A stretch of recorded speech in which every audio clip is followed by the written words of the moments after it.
सतना जिला अस्पताल में गुरुवार की देर रात एक बड़ा हादसा होते होते टल गया। असामाजिक तत्वों के द्वारा सेंट्रल ऑक्सीजन सप्लाई की मेन लाइन से छेड़छाड़ की गई। कॉपर सप्लाई लाइन को तो तोड़ने की कोशिश भी की गई। सप्लाई लाइन में तेज रिसाव हुआ और पूरे जिला अस्पताल की ऑक्सीजन सप्लाई धीमी हो गई।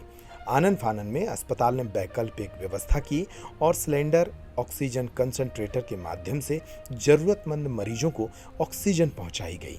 आपको बता दें कि 700 बिस्तर वाले सतना जिला अस्पताल में गुरुवार की रात ये बड़ा हादसा होते होते टल गया और ये मामला अब सामने आया है। बहरहाल अस्पताल प्रबंधन की माने तो ऑक्सीजन सप्लाई में हुई छेड़छाड़ से बड़ा नुकसान हो सकता था। अब प्रबंधन इस मामले की जांच कर रहा है कि आखिर ये किया किसने। इस मामले की शिकायत पुलिस से भी की गई है। रात्र में असामाजिक तत्वों द्वारा, क्योंकि कॉपर वायर है, इस वजह से छेड़खानी की गई थी उन्होंने, और लीकेज होने के कारण उसमें ऑक्सीजन की जो सप्लाई थी वो हमारी बाधित हुई थी, सेंट्रल ऑक्सीजन सप्लाई। लेकिन हमारा जो स्टाफ पीआईसीयू में मौजूद था, हमारे पास सेंट्रल ऑक्सीजन सप्लाई के अलावा ऑक्सीजन कंसंट्रेट उपलब्ध हैं, साथ ही हमारे पास सिलेंडर भी हैं।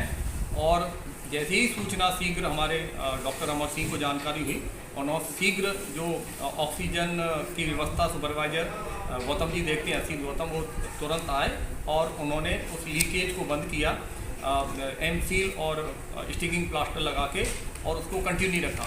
सुबह मैंने, अमर सिंह ने, डॉक्टर देवेंद्र सिंह ने स्थल निरीक्षण किया और शीघ्र जो हमारे ऑक्सीजन के जो उन्होंने व्यवस्था की है, श्री पांडे जी, श्री राम पांडे जी, उनको तुरंत बुलाया गया और 1 घंटे के अंदर उसको अपन ने पुनः कम्युनिकेट किया और कल ही अपन ने ये काम को चालू करा दिया है। पर दुख की बात ये है कि जिला चिकित्सालय सतना में इस तरह के असामाजिक तत्व आते हैं। हमारे डॉक्टर्स रहते हैं, अपने मरीज में व्यस्त रहते हैं, साथ ही अन्य भी लोग रहते हैं। तो कृपया करके यदि जो पेशेंट के अटेंडेंट हैं वो भी इन चीज़ों पर ध्यान रखें, क्योंकि यहाँ ऑक्सीजन एक बहुमूल्य चीज़ रहती है। इस तरह से छेड़खानी मरीज के हित में नहीं है। तो मेरा आपसे यही अनुरोध है कि इस तरह की घटनाएं जिला चिकित्सालय सतना के अंदर ना की जाए। अच्छा डॉक्टर साहब, चूँकि वैकल्पिक व्यवस्था आपके पास थी, यदि वैकल्पिक व्यवस्था ना होती तो एक कैजुअलिटी बड़ी हो सकती थी। बिल्कुल, मैं आपकी बात से सहमत हूँ। चूँकि अपने पास ऑलरेडी ऑक्सीजन सिलेंडर, जम्बो सिलेंडर और कंसंट्रेट कोविड के बाद माननीय प्रधानमंत्री जी, माननीय मुख्यमंत्री जी द्वारा सप्लाई की गई पर्याप्त मात्रा में अपने पास कंसंट्रेट भी हैं। और ये तो सेंट्रल ऑक्सीजन सप्लाई है जिसमें कि वेंटिलेटर का ज़्यादा महत्व रहता है। तो चूँकि वेंटिलेटर पर कोई ऐसा बच्चा नहीं था, तो अपना रूटीन भी ऑक्सीजन सप्लाई है वो अपना बनी रही।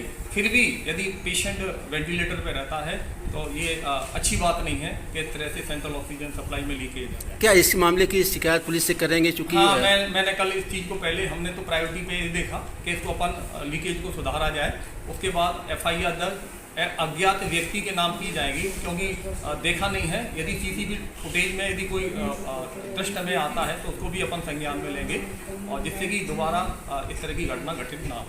सर, जो गहन शिशु इकाई में बच्चे भर्ती रहते हैं, बड़ी तादाद में रहते हैं, जो ऑक्सीजन सपोर्ट में रहते हैं, उनमें किसी तरह से कैजुअलिटी तो नहीं है।